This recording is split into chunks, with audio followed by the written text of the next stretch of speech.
যারা খ্রিস্টের প্রচারক আছে দেখবেন তারা প্রায় বলতে থাকেন যে আপনারা প্রতিনিয়ত বাইবেল পড়ুন। কিন্তু অনেকে আবার প্রশ্ন করে যে কি লাভ যদি আমি প্রতিনিয়ত বাইবেল পড়ি? আসলে অনেক সময় আমরা এটা বুঝতে পারি না যে আমরা যখন প্রতিদিন বাইবেল পড়তে থাকি তখন আমরা স্ট্রং হই। কিভাবে স্ট্রং হই? কিভাবে আসলে এই বাক্য আমাদের কাজে লাগে? যখন বাস্তব জীবনে আমরা কোনো না কোনো বিপদের সম্মুখীন হই বা আমাদের আসলে কি করা উচিত বা কি করা উচিত নয়, যখন সিদ্ধান্ত নিতে পারি না, তখনই এই বাক্য আমাদের কাজে প্রয়োজন হয়। যখন হুট করে রেগে যাওয়ার কথা, তখনই ওই বাক্যটি আমার মনে পড়ে যায় যে হ্যাঁ, বাক্য বলছে যেন আমি রাগ না করি। ঠিক এমনিভাবে বাক্য আমাদেরকে প্রতিনিয়তই হেল্প করে থাকে।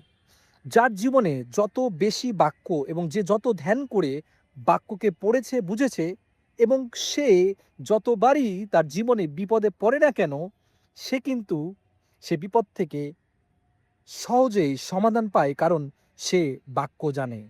সুতরাং ডাউট করবেন না যে আমি প্রতিনিয়ত বাইবেল পড়ছি, আসলেই কি আমার কোনো লাভ হচ্ছে কিনা?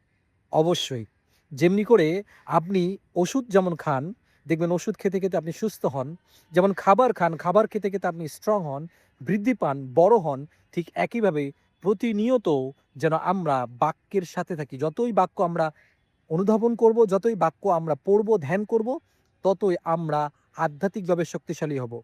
আর জীবনের যে পরিস্থিতি আসুক না কেন, সেই পরিস্থিতিতেই সেই বাক্যগুলোই আমাদেরকে সিদ্ধান্ত নিতে সাহায্য করবে।